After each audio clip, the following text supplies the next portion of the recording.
प्रणाम, खम्मागनी, आदाब। आज आप सबको मैं एक ऐसी प्रेम कहानी सुनाऊंगी जिसे इतिहास पूरी तरह से नहीं मानता, पर उनके होने का एहसास आपको आमेर जाके जरूर पता चलेगा।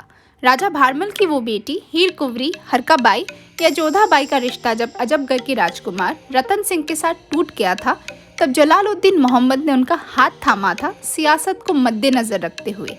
ये वही दौर था जब राजपूताना और मुगलों के बीच का ये पहला संबंध एक नया हिंदुस्तान का निर्माण कर रहा था, धर्म, जाति और नफरत से कोसों दूर। 1487 से लेकर 1513 तक सिकंदर लोधी ने अपना कैपिटल दिल्ली से आगरा शिफ्ट किया था। आगरा पे फतेह पाने के बाद जलाल ने 1565 से लेकर 1573 तक बादलगढ़ के इस किले में रेड सैंडस्टोन से मुगलों का शाही किला बनाया था, जिसे अकबरी फोर्ट या आगरा फोर्ट के नाम से आज भी जाना जाता है। किले में प्रवेश के 3 द्वार है। इसे शाहजहां ने अपने खास मंत्री के नाम किया था, अमर सिंह द्वार। दरवाजों के पीछे बहुत बड़ा रोलर और चेन्स है, जिसे आक्रमण के वक्त बंद कर दिया जाता था ताकि दुश्मन बाहर से किले के अंदर प्रवेश न कर पाए। बाहुबली मूवी का कॉन्सेप्ट यही से लिया गया था। ये मुगलों का बनाया हुआ पूरे दुनिया में सबसे बड़ा और शाही किला है, जिसमें 95 ईयर्स तक अलग अलग बादशाहों ने अपने हिसाब से काम करवाया है। इंडो इस्लामिक और हिंदू आर्किटेक्चर का ये पहला मुगल शाही किला है, जिसे जलालुद्दीन मोहम्मद ने अपने हिंदू आवाम को इज्जत बख्शने के लिए बनाया था। पर्शियन टाइल वर्क, जो कि ईरान का टेक्नोलॉजी है, डाई इन टाइल्स, पहली बार हिंदुस्तान सिर्फ इनकी वजह से ही आया था। ये किले का लास्ट डिफेंस माना जाता है। पीछे पहले कैनन्स हुआ करता था। जब भी दुश्मन आक्रमण करते, पीछे से ग्रास एंड सैंड बॉल्स फेंक के यही दीवारों से गर्म तेल में उसे रोल करके आग लगाने का इस्तेमाल किया जाता था। इसे एको वॉल्स भी कहते हैं। औरंगजेब ने भी हमला यही से किया था। Hey guys, welcome back. I am back in Agra Fort. मैं ताजमहल से पहले फतेहपुर सिकरी जाने वाली थी, फिर पता चला कि फतेहपुर सिकरी 1.5 आवर्स का डिस्टेंस में आता है। सो आगरा फोर्ट पहले ऑप्शन बेटर रहता है। So it's huge, 16 palaces are there. और मेरे जो ड्राइवर भैया नहीं, एक्चुअली वो ट्रैवल एजेंसी के जो है ओनर ही है, तो he is driving his own car. तो वो मुझे बोलते कि मैडम आपको क्या फोर्ट्स पे कोई किताब लिखना है, आपको इतना शौक क्यों है, सारा घूमना है आगरा जितना भी है, फोर्ट्स वगैरह देख लो और आप घूमते भी रहते हो फोर्ट्स पे। देन आई सेड कि हाँ, मुझे है बहुत प्यारे फोर्ट्स से और मैं जितना हो पाता है देख लेती हूँ। तो ही वाज स्माइलिंग। मैं बोला कि आप जाओगे अंदर? बोलते नहीं, मैं गाड़ी में बैठा हूँ, आप घूम के आइए। तो मैं बोला कि 1 घंटे में निपटा के आऊँगी।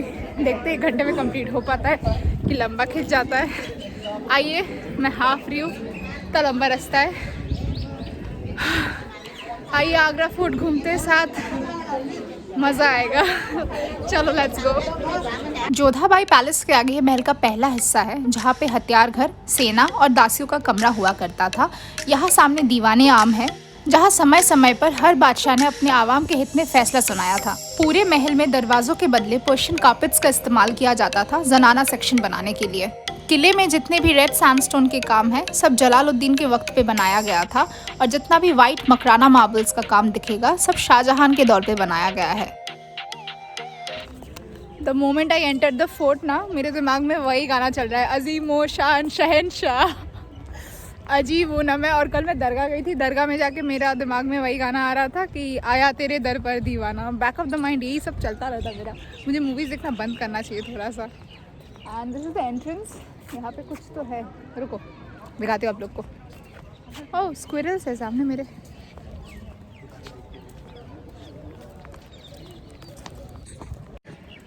So this is the main entrance of Agra fort. यहाँ पे बहुत बड़ा बाग टाइप का है। एंड दिस इज़ द दीवाने आम। आइए दीवाने आम चलते हैं। एंड यहाँ पे भी छोटा छोटा कुछ बनाया हुआ है, पता नहीं ये सब क्या था उस टाइम पे। चिलमन टाइप्स होता था वो, ऐसे डोर नहीं है, अब पे चिलमन लगा के रखते थे ये लोग, ताकि लेडीज़ भी देख पाए अंदर से, क्योंकि बाहर आना अलाउड नहीं होता था ना डायरेक्ट। यहाँ पे एक कुआं है, रुको आओ। यमुना का पानी पूरे किले के लिए प्राइमरी वाटर रिसोर्स था। ऐसे डीप वेल्स और अंडरग्राउंड वाटर सिस्टम्स आपको पूरे किले में नजर आएगा। कहा जाता है यही पीछे बैठ के तानसेन फुर्सत में जलालुद्दीन मोहम्मद को अपनी मीठी आवाज़ से गीत सुनाया करते थे। आप लोग ने जोधा अकबर देखा हुआ है? याद है वो गाना हुआ था ना, अजीमो शान शहनशाह, पूरा डांस करते और शहनशाह वहाँ पे बैठते थे। तो ये वही स्पेस है। पता नहीं आगरा फोर्ट में शूटिंग हुआ था कि जयपुर में हुआ था या फिल्म सिटी में, but this is the exact place. यहीं पे बैठ के बादशाह अकबर अपना हुक्म फरमाया करते थे और यहाँ पे उनकी आवाम उनका हुक्म का इस्तकबाल किया करते थे। हिंदुस्तान की सरजमीन पे कई सुल्तान और बादशाहों ने हुकूमत किया था, पर हर धर्म को तवज्जो देना, आवाम की रक्षा और इज्जत करना, इस धरती को मातृभूमि मानना, जुर्म और दुखों का खात्मा, यही कुछ कारणों की वजह से प्रजा ने यही दीवाने आम में उनके बादशाह को दीन-इल्लाही जलालुद्दीन मोहम्मद अकबर के नाम से नवाजा था। खिड़कियों के पीछे बैठ के खास बेगमात बादशाह का साथ दिया करती थी दरबार में। कहते हैं इस सफर में बहुत बड़ा हाथ उस नेक दिल, प्यार और कान्हा जी में भरोसा रखने वाली बाईसा का था, जिन्होंने जंग के मैदान के जलालुद्दीन के सीने में दिल धड़का दिया था। इतिहास के कुछ छुपे हुए पन्नों में, महल के हर कोने में और राजपुताना के हर राज्य में शहंशाह हिंद और मरियम उस जमाने की कहानी आज भी गूंजती है। रात के अंधेरे में मशाल जलाने के लिए स्टैंड्स का इस्तेमाल किया जाता था। यहाँ कमरों में महल के खास सेनापति रहा करते थे। तख्तो ताउज भी पहले यही हुआ करता था। दीवाने आम के लीगल प्रोसीडिंग्स और आर्किटेक्चर के बारे में मेरे लाल किला व्लॉग में दिया गया है, नीचे डिस्क्रिप्शन बॉक्स पे रहेगा, ज़रूर देखिएगा। मैंने इतना फोर्ट्स घूम लिया ना, बिना आर्कियोलॉजिकल स्टडी बोर्ड्स के ही मैंने जस्ट एंटर किया एंड बोला कि ये अंगूरी बाग है एंड सामने दीवाने खास है। महल का आधा हिस्सा तो बंद कर रखा है, रतन सिंह की हवेली बंद है, मोती मस्जिद बंद है, पता नहीं वर्क इन प्रोग्रेस दिखा रहा है, क्या ही वर्क कर लोगे। इतना अच्छा खासा तो महल बना के रखा था इन्होंने, फिर बंद कर दिया, पब्लिक को देखने नहीं दोगे। ये है मेरे पीछे अंगूरी बाग, वहाँ पे रूम्स होते थे पूरा उस टाइम पे एंड नीचे से स्टेयरकेस था, वहाँ पे लाइन से हमाम्स है। तो मैं ट्राई किया था मैंने कि फ़ोटो लूँ, पर इतना लाइट रिफ्लेक्ट कर रहा था तो फ़ोटो आ नहीं पाया, वीडियो भी नहीं आ पा रहा है। And I am really sorry कि मेरा आगरा फोर्ट में कोई अच्छा पिक्चर नहीं आएगा, सिर्फ वीडियोज़ ही आएगा, क्योंकि कोई आया नहीं है मेरे साथ वीडियो करने के लिए। एंड मुझे बिल्कुल मन नहीं कर रहा है लोगों को बोल बोल के बोलूँ कि वीडियो फ़ोटो खींच दो, because they and up clicking horrible pictures, जैसे ताजमहल में किया था। एंड मैं एक बात बोलना चाहती हूँ, यहाँ पे पता है लोगों को मैं कुछ भी पूछ रही हूँ जो भी काम करते हैं महल में या गवर्नमेंट स्टाफ है कि ये कहाँ से एंट्री करूँगी, ये क्यों बंद है, वो क्या था, तो एज इन जनरल नॉलेज के लिए भी लोग बता देते। वो लोग बोलते हैं कि हमको नहीं पता, आप गाइड ले लो ना, गाइड से पूछ लो। तो वहाँ पे क्या होता था ना, आप किसी एक से एक क्वेश्चन पूछो ना, वो आपको रिस्पॉन्सिबिलिटी के साथ पूरा महल दिखाता था कि हमारा हेरिटेज ये लोग जानने आए हैं, बाहर से आए हैं, चलो दिखा देते थे और खुशी से आप 50-100 उनको दे देते हो। सो यहाँ पे बिल्कुल वार्मथ नहीं है, अजीब ही है, अच्छा नहीं लग रहा है। मतलब इतना अच्छा प्यारा सा महल है, लोग बहुत अजीब है। I seriously miss Jaipur. Angoori Bagh में बैठ के चिल तो मार रहे थे, चलिए अंदर चलते हैं, देखते 1-2 फ़ोटोज़ खुद का आता है कि नहीं सेल्फी। ये देखो एक प्यारा सा फाउंटेन है पीछे। शहंशाह हिंद ने अपनी खास बेगम के लिए कश्मीर से मिट्टी मंगवाई थी अंगूरी बाग के लिए। यहाँ जितने भी फाउंटेन्स है वो डीप वाटर सिस्टम से ऑपरेट किया जाता था और ख़ास मौक़ों पे रोज़ वाटर और इतर का पानी का इस्तेमाल किया जाता था। यहाँ नीचे महिलाओं का जेल, फांसी घर, तहखाना और शीश महल है, जिसे शाहजहां ने खास मुमताज़ महल के लिए बनाया था।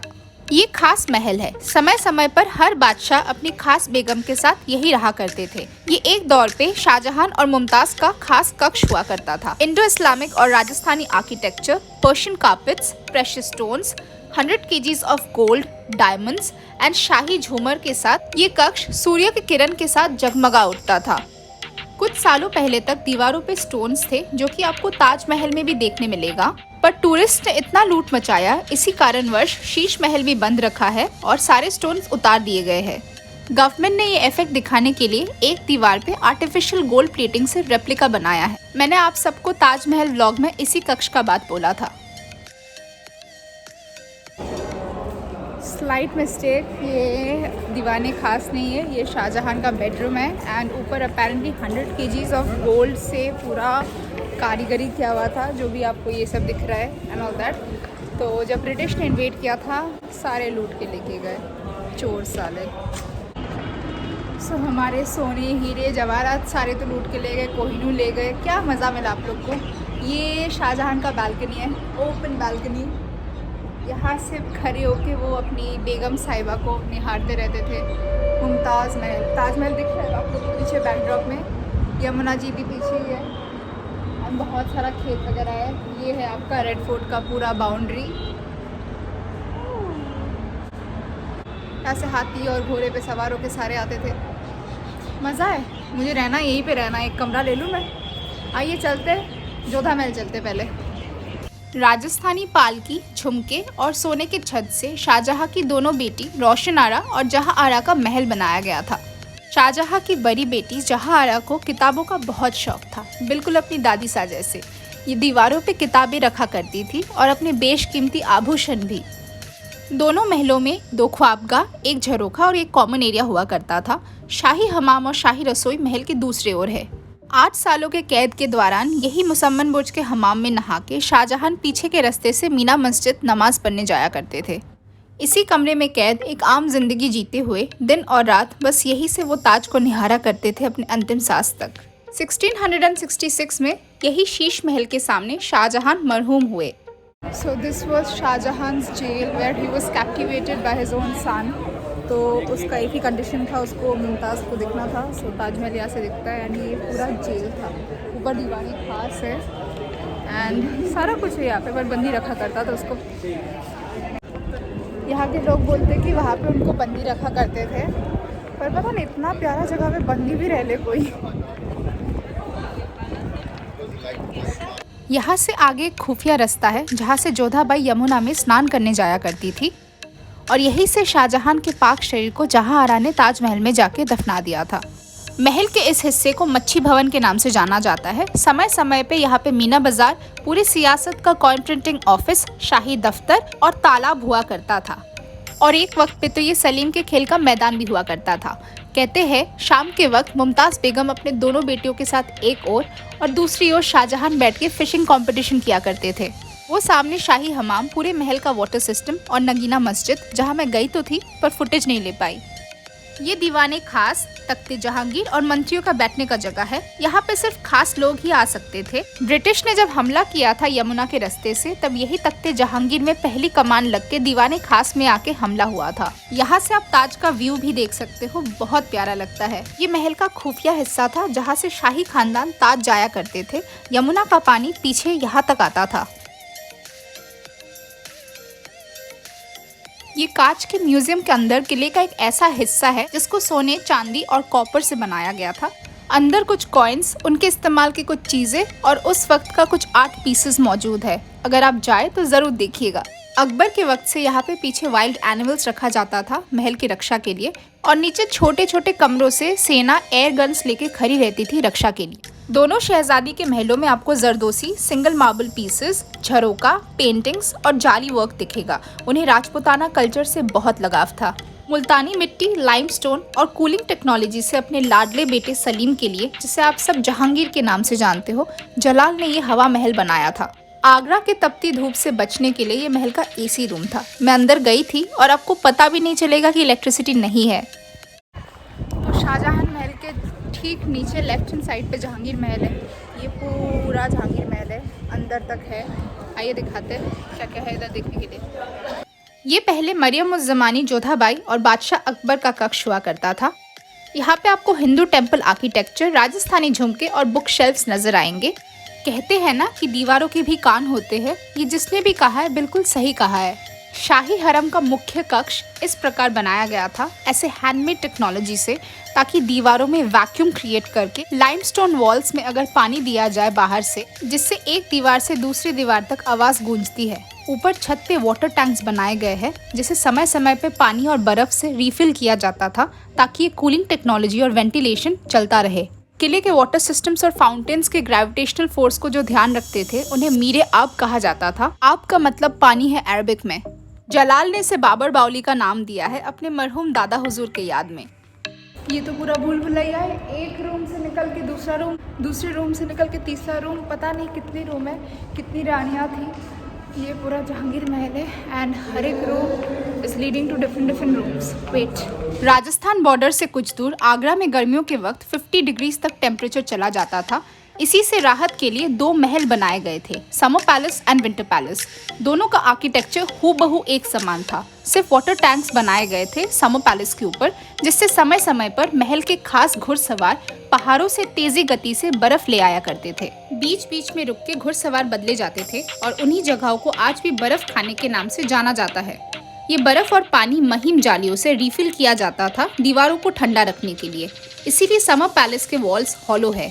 ऊपर क्रॉस वेंटिलेशन के लिए आधा हिस्सा खाली रखा करते थे छत का। मैं थक गई, मैं नहीं दिखा सकती आप लोग को। और ये पूरा भूल भुलैया है, मैं कहीं से भी निकल रही हूँ सेम एग्जैक्ट स्पॉट पे पहुँच रही हूँ। दीज आर लाइक ऐसे ऐसे निकल रहा है ना, दिखाती हूँ इधर आप कैसे आप निकलोगे, घूम के यही आओगे वापस। हाँ देखो ये मैं निकली, कैसे गई, I am walking and see I am back. ये जो टनल है कैसे जा रही हो, छोटा सा, see I am back. These are the Bhool Bhulaiyas, सारा एक जैसा है यहाँ पे, कुछ अलग नहीं है। बहुत सारे रूम्स है, पता नहीं कितने रूम्स है, हिस्ट्री निकाल के पढ़ना पड़ेगा वापस। रुको यहाँ पे कुछ और है, देखो ये अब बंद है। यहाँ पे भी कुछ रूम्स वगैरह हुआ करता था शायद। बहुत बड़ा है आगरा फोर्ट। यही पानी ड्रेन आउट होके फाउंटेन में इकट्ठा होता था और यही से एक्सेस पानी सीधा यमुना में ड्रेन आउट हो जाता था। ये आर्किटेक्चर और टेक्नोलॉजी पहली बार हिंदुस्तान बादशाह सलामत ही लाए थे। टेम्पल आर्किटेक्चर से सजाया हुआ खास तौर से ये महल जोधाबाई और शहंशाह का सबसे खास महल हुआ करता था फतेहपुर जाने से पहले।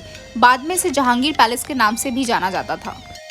मैं घूमते घूमते पूरा महल देख ली। अभी एक अच्छे वाले गाइड मिले मुझे, तो मैंने उनको पूछा कि अंदर और क्या है। बोलते ये देखे वो देखे। मैंने बोला हाँ देख लिया, सब देख लिया, तो सिर्फ जोधा महल बाकी है। एंड अंदर जो भूल भुलैया था ना, वहाँ पे सबसे जो बड़ा वाला अपार्टमेंट टाइप का था वो रुकैया बेगम का था। और शाहजहां और जहांगीर महल के बीचों बीच था, वो एक क्रिश्चियन बेगम थी उनकी, अकबर की, उनका था। चलो आते जोधा महल देखते। ये सलीम के बचपन का बाथटब है जो महल के अंदर था, एक्सकवेशन के टाइम पे बाहर निकाला गया। रिश्ते का वो गांठ जो शुरू सियासत और शर्तों पे हुआ था, धर्म परिवर्तन ना कराना और किले में उनके कक्ष में एक छोटा सा मंदिर का स्थापना, जिसे एक शहंशाह ने नहीं बल्कि एक हिंदू रानी के उस शौहर ने मुगलिया शानो शौकत से बनाया था अपने सबसे चहीती बेगम के लिए। कभी कभार तो वो पति अपने पत्नी का पूजा में भी साथ दिया करता था। उनके लिए तो अलग से शुद्ध शाकाहारी रसोई का भी स्थापना किया गया था। मिलजुल के धूमधाम से हर धर्म का त्योहार मनाया करते थे। हिंदुस्तान की सरजमीन पे ये पहला बादशाह था जो हर धर्म और जाति को साथ लेके चलना जानता था। किले का ये हिस्सा रंग महल के नाम से भी जाना जाता है। शाही खानदान के मर्द और शाही बेगमात पर्दा नशीन होके झरोखे के पीछे बैठ के मुजरे का लुत्फ उठाया करती थी। अनारकली और सलीम का किस्सा भी यही से शुरू हुआ था। ऊपर का हिस्सा शाही डाइनिंग हॉल था। शाही खानदान के लोग साथ बैठ के खाना खाया करते थे। आगे जाके वलीअहद जहांगीर की मासा और मलिका हिंदुस्तान ने मरियम उज़ ज़मानी का खिताब पाया था। सियासत, जियारत और मुल्क के कई अहम फैसलों में अपने पति का साथ दिया करती थी। जोधा की आखिरी इच्छा थी अपने मरहूम शौहर के कब्र के पास उन्हें भी दफनाया जाए। बेटे सलीम ने मासा और बादशाह का शाही मकबरा सिकंदरा में बनाया था। एक था राजा, एक थी रानी, दोनों मर गए पर उनकी कहानी अमर हो गई। आगे की कहानी जानने के लिए मिलते हैं फतेहपुर में। अलविदा, दुआओं में याद रखना। मेरा आगरा फोर्ट का टूर ख़त्म हो गया। मैंने अकेले पूरा फोर्ट देख लिया है। थोड़ा बहुत आर्कियोलॉजिकल स्टडीज़ का हेल्प से, थोड़ा बहुत गाइड से इधर उधर जुगाड़ करके। एक गाइड लास्ट में मिले थे, वो बहुत स्वीट थे। मैंने इतना क्वेश्चंस उनसे पूछा, वो सारा पेशेंटली आंसर देते रहे और मुझे इधर उधर गाइड भी किए। तो ऐसे होने चाहिए गाइड्स को, सिर्फ पैसे नहीं दे रहे, हायर नहीं कर, इसका ये मतलब कि आप टूरिस्ट को भगा दो, कुछ बोलो ही नहीं। So I am finally signing off from Agra Fort. I am heading towards Fatehpur Sikri. See you guys there. Stay tuned.